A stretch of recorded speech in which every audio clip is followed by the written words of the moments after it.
Molt bé, doncs bon dia a tots i a totes. Gràcies per atendre aquesta convocatòria de premsa de Junts per Catalunya. Venim d'aquesta setmana passada en què els nostres portaveus a les diferents comissions sectorials han expressat ja la nostra crítica als pressupostos que ha presentat el govern Illa, aquí al Parlament de Catalunya. Unes crítiques que sempre, com és habitual a nosaltres, són des del punt de vista constructiu, propositiu, d'explicar què hauríem fet nosaltres si fóssim a govern, quines són les nostres propostes. Uns pressupostos que parteixen de l'error de tenir només l'aval del Partit dels Comuns, que recordem-ho representen només 6 dels 135 diputats d'aquesta cambra, i amb les seves polítiques extremes es contraposen absolutament al nostre model de país, un model de país que vam explicar àmpliament fa pocs dies en el monogràfic de l'ascensor social. Unes polítiques, les del pressupost pactat amb els comuns, que no prioritzen de cap manera la generació de riquesa, ni tampoc un model de valor afegit, que no prioritzen ni potencien poder tenir per part de la gent uns salaris ben remunerats, sinó que segueixen ancorats en aquest model de subsidis generalitzats i subsidis insostenibles. Davant d'això, si m'ho permeten, els faré 4 apunts ràpids des del punt de vista econòmic respecte al que nosaltres veiem en aquests pressupostos, ara que ja s'han explicat aquí al Parlament amb tot detall. El primer punt seria que el govern ens ven que hi ha un increment del pressupost respecte al 2023 del 23%. Aquí nosaltres hi hem de contraposar que l'increment de l'IPC, la inflació que hi ha hagut des del 2023 és del 8,9% i per tant això retalla gairebé a la meitat ja aquest suposat creixement del pressupost. L'altra qüestió és que hi ha hagut també des del 2023 un increment de la fiscalitat del 28%, de fet en particular de l'IRPF un increment del 37%, i per tant aquest increment del pressupost, el que sigui, en tot cas s'ha fet a costa de les classes mitjanes, de la gent, i això es contraposa al model de Junts per Catalunya que hem demostrat en fets presentant aquí al Parlament de Catalunya, per exemple, la llei de disminució fiscal en la qual proposem deflactar els trams de l'IRPF, proposem augmentar el mínim exempt, proposem també eliminar l'impost de successions, bonificar l'impost de transmissions patrimonials, etc. En definitiva, proposem rebaixar la recaptació fiscal en favor dels ciutadans. El segon apunt econòmic que us volíem fer és relatiu al creixement. Catalunya sempre havia tingut un índex de creixement per sobre de l'estat espanyol. Doncs resulta que a partir que entra el govern Illa, el creixement de Catalunya queda per sota del creixement de l'estat espanyol. Per tant, amb el govern socialista, Catalunya, malauradament, ja no lidera. El tercer punt, hem més que duplicat els interessos del deute que tenim a Catalunya. Hem passat de 782 milions a 1.616 milions d'euros i, per tant, aquesta és, amb diferència, la partida de despesa més gran del pressupost.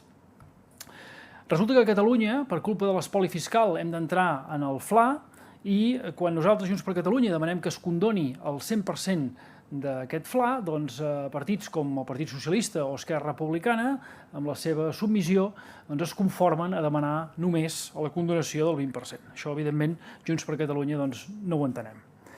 I el quart punt econòmic és relatiu a l'atur. El pressupost veiem que el que preveu o demana és baixar l'atur actual del 8,4% al 8,2%, només 2 dècimes.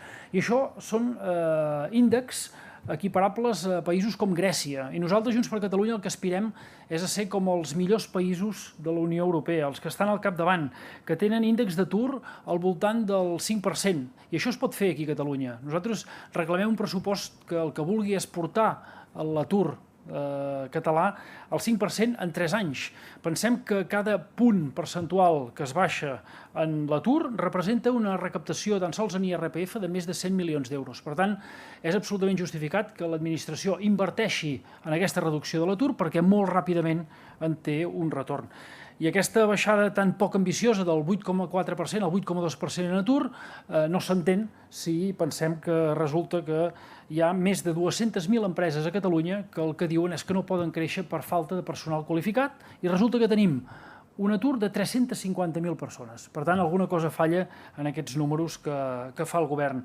Uns pressupostos, per tant, que són dolents pel país i que es veuen agreujats encara més per la crisi de l'Iran. Pensem que, tal com va passar amb Ucraïna, òbviament hi haurà encara més un increment de la inflació. Això vol dir una disminució del poder adquisitiu dels ciutadans, especialment de les classes mitjanes i treballadores, i que Catalunya, a més, com sempre passa en qualsevol conflicte internacional, és la més afectada perquè és qui de l'estat espanyol té els majors volums d'importació-exportació, és qui té en nombre d'establiments industrials el major número a nivell mundial.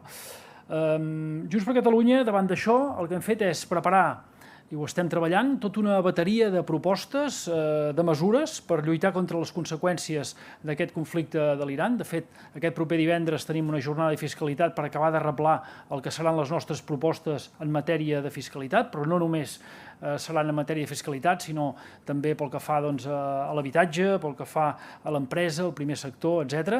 En definitiva, tot de mesures que les notin realment els ciutadans a la seva butxaca, que vagin en favor d'aquestes classes mitjanes i treballadores i que, per tant, ajudin a pal·liar els efectes d'aquesta crisi de l'Iran. En definitiva, nosaltres, el govern de la Generalitat, del govern Illa, els demanem que rectifiquin aquests pressupostos, uns pressupostos que són dolents per al país i que, davant de prioritzar els seus interessos, el que han de fer és prioritzar els interessos de la gent. Si m'ho permeten, els faré també un breu apunt sobre un acord que va anunciar ahir a bombo i plateret el govern socialista, un teòric acord amb els mestres. Junts per Catalunya considerem que és un anunci triomfalista més i davant d'aquesta propaganda del govern Illa cal contraposar-hi sempre la tossuda realitat. Ells parlen d'un acord de país, entenem que un acord de país, com també van fer servir aquest terme quan van parlar del finançament, quan van parlar del traspàs de Rodalies, i en canvi el que vam veure que eren acords sense el suport social suficient i eren acords absolutament descafeïnats. Aquí ens passa el mateix. Resulta que els principals sindicats d'educació no hi són, no estan dins d'aquest acord. De fet, es manté la vaga de mestres i docents per la setmana que ve i, per tant, és un acord que el que resulta és que no resol de cap manera les demandes d'aquests docents, que, recordem-ho, són bàsicament les retribucions, són també l'accés de tasques administratives i no resolen tampoc el problema de fons, que és el fracàs i l'abandonament escolar i que és el problema que tenim a Catalunya tan greu amb les competències bàsiques. L'educació és una de les principals prioritats del nostre país i, per tant, nosaltres reclamem que el govern socialista, el govern Illa, sigui responsable davant d'aquesta qüestió.